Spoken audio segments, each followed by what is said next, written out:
You're listening to The Voice of Russia in London. I'm James Reinl, and we're taking a look at the upcoming French presidential elections.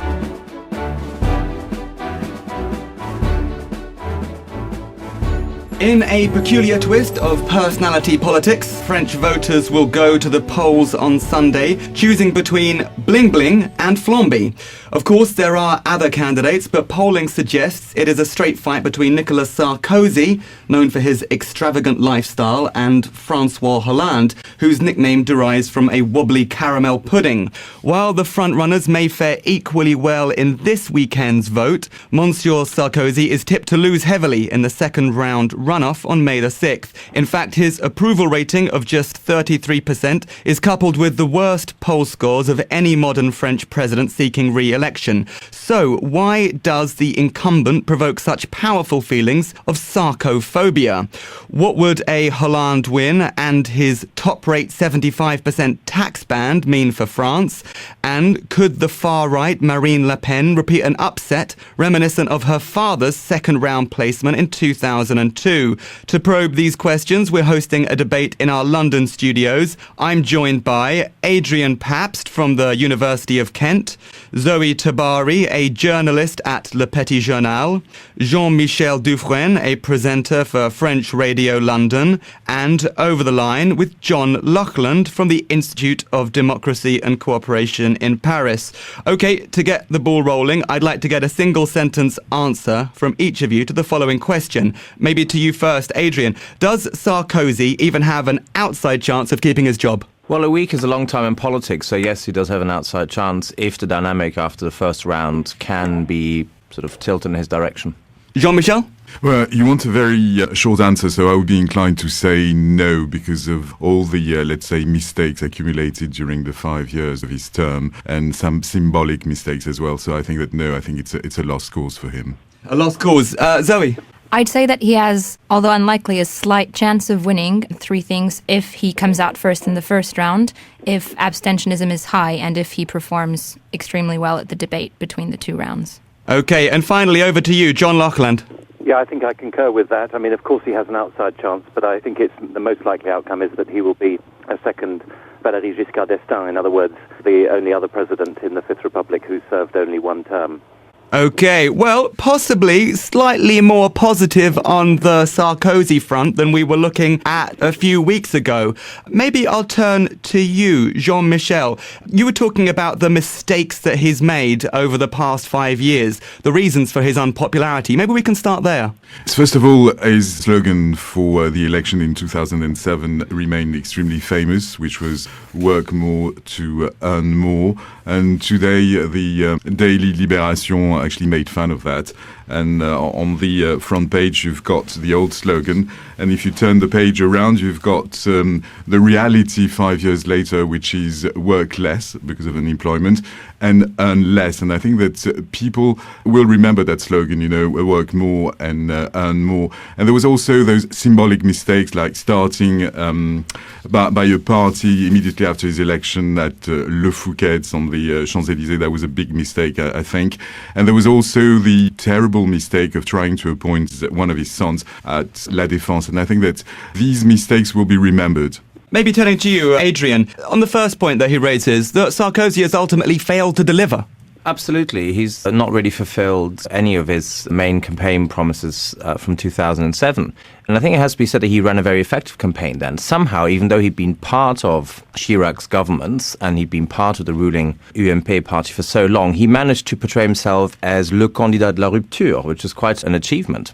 A bit like Chirac was talking about la fracture sociale back in 95. And so he managed to capture the imagination and came in with a strong mandate of 53%. And a strong parliamentary majority as well. But somehow he was totally unable to translate that into anything coherent that would make a difference to ordinary French people, the very people that he managed to mobilize in 2007.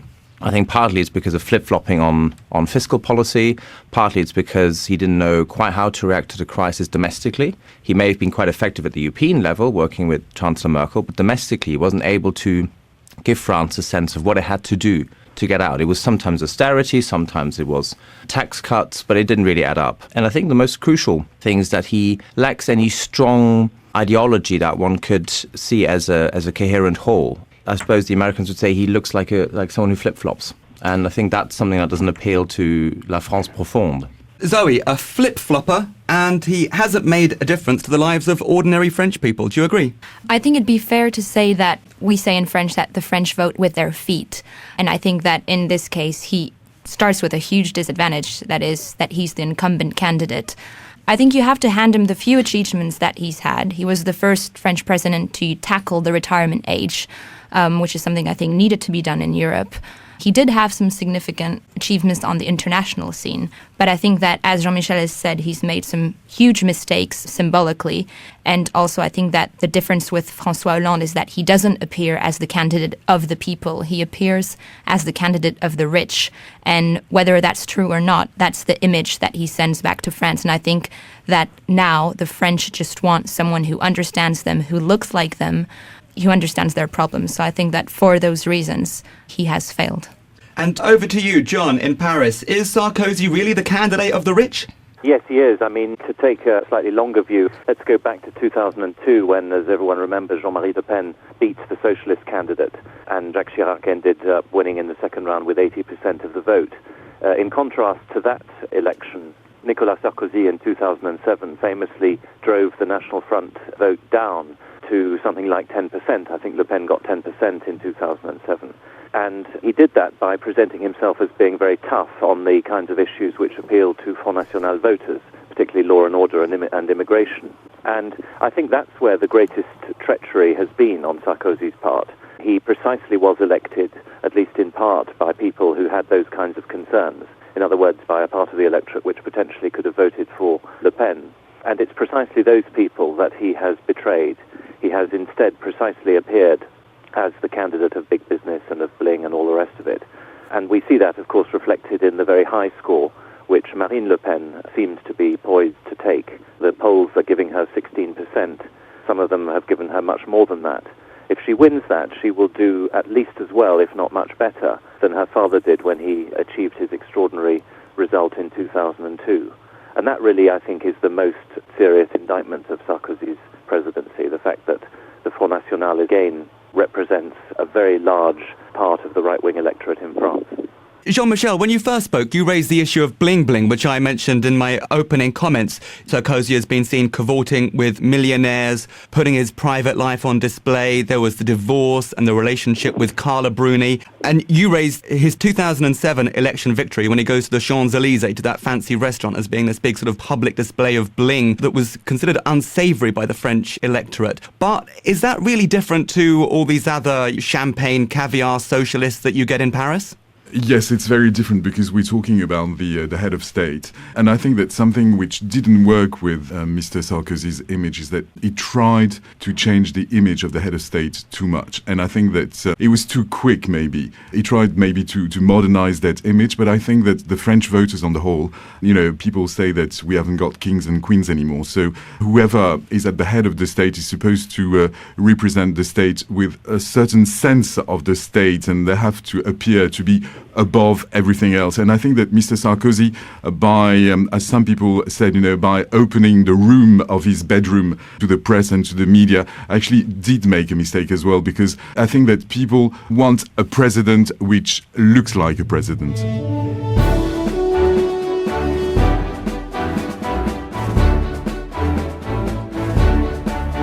You're listening to The Voice of Russia in London. I'm James Reinl, and we're discussing the upcoming French presidential election. I'm joined by Adrian Pabst from the University of Kent, Zoé Tabary, a journalist at Le Petit Journal, Jean-Michel Duffrène, a presenter for French Radio London, and John Laughland from the Institute of Democracy and Cooperation in Paris. Now, we've been talking about Sarkozy himself and expressing ways in which he is unpopular, but I think maybe we haven't exactly tackled how deeply disliked he is in some quarters in France. One of my friends describes him to me as Sarko-Nazi. He's disliked by the intelligentsia. There's this term Sarcophobia. He's viewed as vulgar, money-obsessed, semi-racist and dangerous. I've even spoken to French diplomat friends of mine who are literally ashamed and horrified that he is the person that represents them. Maybe turning to you, Zoe, how deeply felt is this Sarcophobia? I think, as you said, it really depends on which part of the population you're talking to. I think that a lot of people who François Hollande appeals to is maybe more the gauche caviar, which you mentioned, but also just your everyday French person who just wants a president who actually talks and feels like themselves. But I think that what's really interesting is that actually when you look in polls at which attributes the French see in both candidates, it's interesting to see that Nicolas Sarkozy scores pretty highly on leadership attributes, but that in terms of empathy in candidates who understands them and who they trust, they actually go for François Hollande. So I think it's interesting to see that even though they do recognize Sarkozy some attributes of presidents, it's pretty incredible to see that his mistakes have actually cost him the trust of so many French people.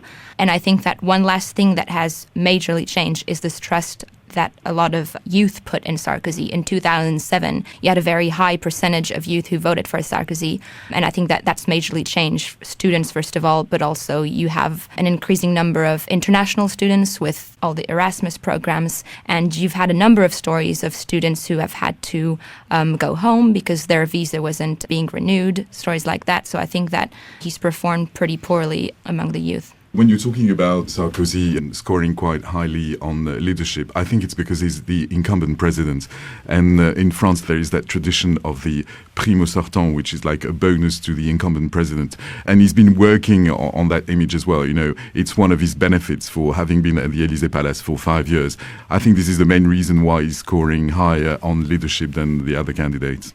One thing that he has done well, actually, is this solemn or serious attitude in, I'll take, for example, the Toulouse killings. I think that just for a while it was very temporary, but for 1 or 2 weeks he regained a short advance in the polls because I think the French people appreciate the way he conducted himself, but that didn't last long. At that time, he was coming across as presidential. I think so, yeah. Presidential, dignified, as a head of state. I suppose in some ways one could say that people associate power with Sarkozy and principle with Hollande, and that may not necessarily be accurate, but at the moment it's the image that Sarkozy would do whatever he can to stay in power, and the power he represents is the power of big government and big business, not the power of your ordinary French person, a household in the province, struggling to make ends meet. Hollande represents that kind of France. He's not really seen so much as the gauche caviar, even though he's been part of it for, 30 years of his life, because somehow he's maintained a strong embedding or strong local roots in Corrèze, of course, the homeland of Jacques Chirac, and it's now no secret that Jacques Chirac and probably most of his family and close friends will vote for Hollande. And turning to you, John Laughland in Paris, maybe you can move us a little bit onto François Hollande, a Socialist Party candidate who is tipped to win in the second round, whose slogan, I'm trying to work out where he may have borrowed this from, is "Change is now." What do you think he represents? Very little. I think he's an incredibly insipid character. What I wanted to comment on was really the campaign as a whole, and after all, there are 10 candidates in this race, not 2. What has struck me is the fact that I think, I can say without exception, not a single one of the candidates presents himself as a liberal. We've seen in this campaign how profoundly strong anti-liberalism and anti-liberal sentiment remains in France, and how strong as well, I think, is and I'd be interested to know what our French speakers think about this analysis, how strong as well is the sense of anxiety which French voters seem to feel. A lot of candidates, including Sarkozy, appeal to the perceived need by French voters to feel protected. There's 1 or 2 candidates have used l'Europe qui protège, Europe which protects as a slogan. But whether you're looking at the extreme left candidates, there are several of them, there are 2 or 3 of them, including Jean-Luc Mélenchon, who has fought a very good campaign, or indeed the extreme right candidate, Marine Le Pen, not to mention Jacques Cheminade, the rather odd fellow who pops up and has been popping up at presidential elections now for several decades. What all these people have in common, as I say, is a very strong dislike of what are perceived as the excesses, probably rightly in my view, of the world capitalist system. Cheminade, for instance, had on his slogan, "A world without the city and Wall Street." And in all their different ways, each of the candidates panders to this view. And that, I think, is why, ultimately, it seems incredible, because France, certainly, in my view, doesn't need a socialist government at this stage. But that is why, ultimately, France is now going to turn left, because there seems to me to be an extraordinary consensus in France that the state needs to protect people and that the wilder excesses of liberalism need to be tamed. Okay, maybe I'll throw that analyst over to you in the room. Maybe you first. Jean-Michel, French voters are feeling a sense of anxiety. They need to feel protected from a corrupt global economic system. I completely agree with that analysis from Paris. And it's true that the traditions in France are rather different from the UK, for instance.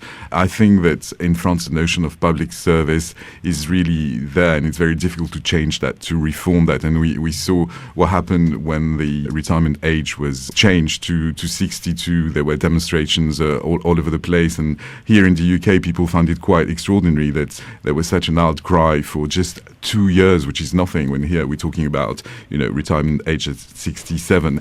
And it's true also to say that French people possibly were scared by the very word globalization. And I think that there are a few phenomena which are more impressive than some others, like all the relocations, for instance. This is something which is being debated quite a lot. And a lot of the candidates actually are talking about a relocation, but the other way around. They want, things to be produced and manufactured in France, because they realize that, yes, because of the extreme choices of the liberal economic attitudes, the results produced by that attitude were not particularly in their favor. Yes, I agree also that Mr. Hollande is rather insipid, but I think this is one of his advantages, because he appears to be labeled as Monsieur Normal, Mr. Normal, as opposed to Mr. Blingbling. And I think this is what people quite like after a president who hasn't been dignified all the way through. Maybe putting that one over to you, Adrian. If France is moving away from this liberal capitalist model, isn't that going to be problematic for the country? And is this maybe something that isn't really being properly addressed by the candidates? France is, of course, facing a public finance squeeze. They're offering a kind of Swedish level of social services to their population, whilst at the same time having public finances that are not really like Germany's or Sweden's, but maybe more like Spain's. They've got a huge public spending deficit. And is this something that the candidates haven't got to grips with? I don't think anyone has. I think the right just offers essentially more neoliberal policies, just austerity with tax cuts for the rich, hoping that private sector employment will somehow secure the recovery, which hasn't worked anywhere really. And I think the left at the moment, whether the more moderate left of Hollande or the more radical left of Mélenchon and others, is essentially statist and just wants to increase taxation and to, if anything, increase spending in order to create employment and protection. I don't think either will work, and I think Hollande has got a unique opportunity. If he comes in with a strong mandate, as he might well do after the second round and perhaps also in parliamentary elections, then he's basically got a choice. Will he do what Mitterrand did in 81 and stick to a kind of classical big status policy for 2 years and then have a spectacular U-turn? Or will he start differently and begin to decentralize the state and to try and build up an economy that remains rooted in France but is also open to competition, a bit like the German and Italian small and medium-sized businesses that are doing so well, that are really providing long-term employment and prosperity for those parts of Europe, northern Italy in particular and the south of Germany. And I think he has been talking about decentralization. He's been talking about a more mixed, diversified economy. If he can help bring that about, he might stand a chance, but he'll have to act very quickly. And all the promises about spending, all the promise about tax hikes, I don't think will really work at all.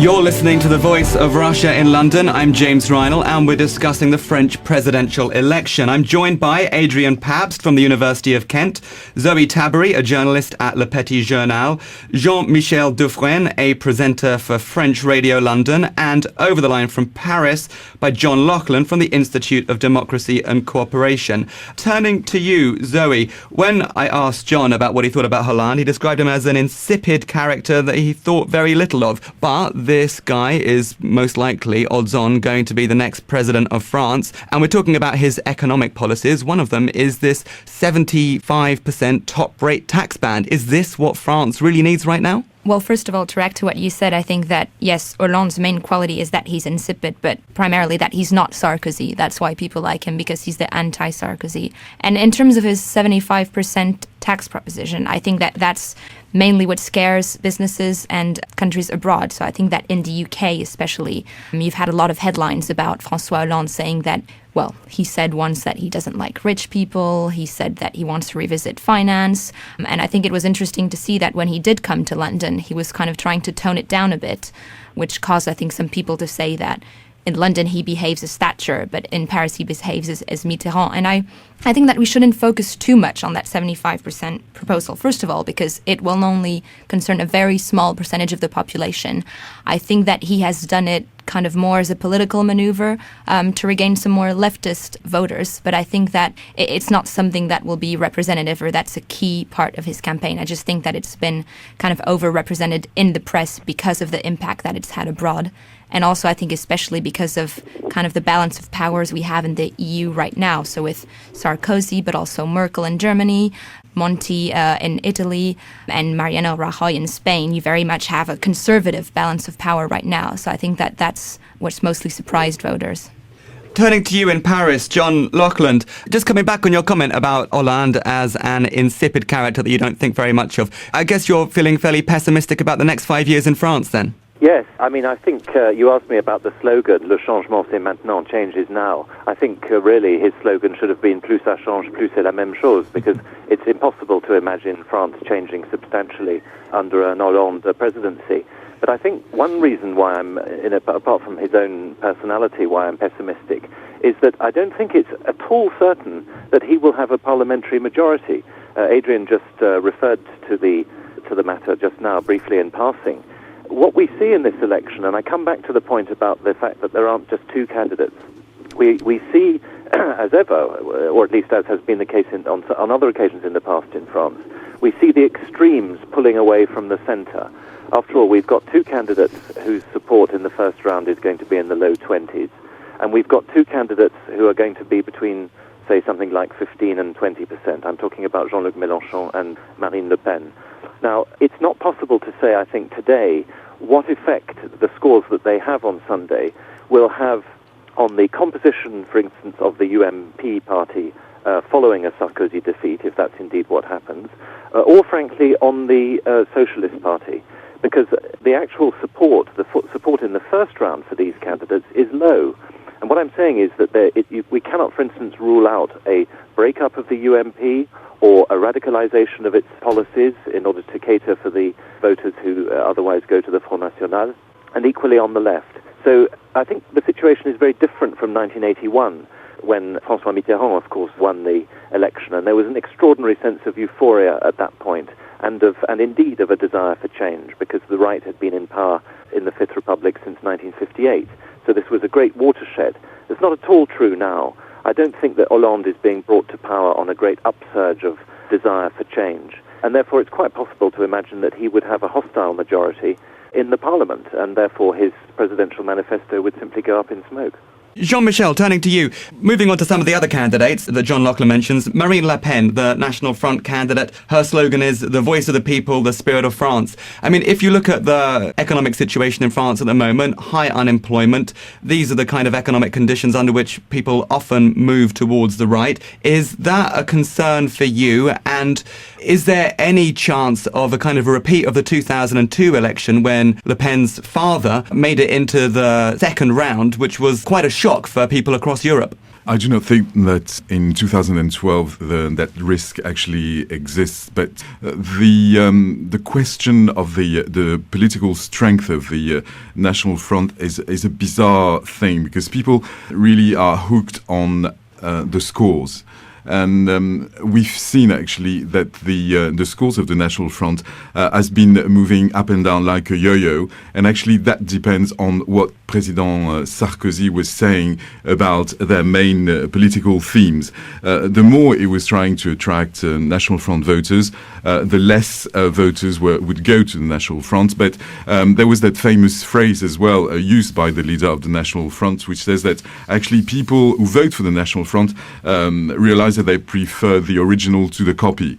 And this is something which is quite worrying, because I think just looking at the numbers, and does the National Front score 15% or 10%, I mean, is not really the point. The point is that those ideas exist, and I think this is more dangerous, and this is what needs to be tackled more than the actual score of the party itself. Adrian, do you think we could be in for any surprises? I think in the first round, no, not really. I think we know who's going to be in the second round. Of course, there could still be a very, very late upsurge in support for Sarkozy. Maybe abstention will hurt Hollande. But I don't think this will matter hugely. I think it is true that the parliamentary election will be the much more interesting one, and I largely agree with what John has said. I suppose, though, that smaller parties are still at a huge disadvantage in the French system. I mean, they very rarely have large parliamentary groups, and I don't think it's going to happen this time. In the FN, as we know, struggled to get into parliament since reforms in the 80s. However, I think what is the case, because the main candidates, Sarkozy and Hollande, have fought such a tactical campaign, not really about big themes, not about big ideas, but essentially about positioning, I think that will hurt them when it comes to the parliamentary vote, because the extremes will indeed affect the debate, and both candidates, the head of the lists in the parliamentary elections will have to pander to those extremes. It will indeed affect the government. I still suspect the left will come out with a small majority, but of course it could be very unstable, and Hollande will indeed be in for a difficult 5 years trying to translate his ideas into any coherent government policies. John Laughland, I hear you agreeing with that. We're running out of time, but is there anything you'd like to add? Well, I mean, in a sense, I feel that I feel rather depressed, really, watching this process, although my depression is not limited to France. I think all European states are trapped in a situation now where really there's no choice, because the candidates, or at least the main ones, all agree on all the main issues. I mean, there are, slight differences at the edges, but they are, in the case of between Hollande and Sarkozy, they are really on very symbolic things like gay marriage and stuff like that. And I think that's a sad comment, not only on French political system, but really, I think, on all European states where the actual alternatives offered to voters are pretty minimal. Zoe, are you as depressed as John? I'd say I'm frustrated because as a French citizen, I'm rather frustrated that by the debates of this election, that it feels that the whole debate has been shifted to more populist issues, so around immigration, security, raising or decreasing taxes, which I think do matter. But I do hope that between the two rounds, the debate shifts more to key issues. And I think that that's really what's been said abroad, that France is sort of in denial and not addressing the key issues which it needs to address. So I'm hoping for that. And I think it'll also be interesting to see between the two rounds how the other candidates who don't go through will react. And I think that a very typical future of French elections is last-minute endorsements or defections. So we've seen a lot of defections in Sarkozy's camp. So François Bayrou, for instance, says he won't endorse any of the candidates, but it'll be interesting to see whether he changes his mind and what the other candidates choose to go for. That was Zoé Tabary, a journalist at Le Petit Journal, calling for France's presidential candidates to start addressing the real issues facing France. I was also joined by Adrian Pabst from the University of Kent, Jean-Michel Duffrène, a presenter for French Radio London, and over the line from Paris by John Laughland from the Institute of Democracy and Cooperation. You're listening to The Voice of Russia in London. I'm James Reinl. We're always interested in finding out what our listeners think about the show and ideas they may have for future discussions. Why not send us an email to uk@ruvr.ru. Stay tuned for the latest bulletin of world news.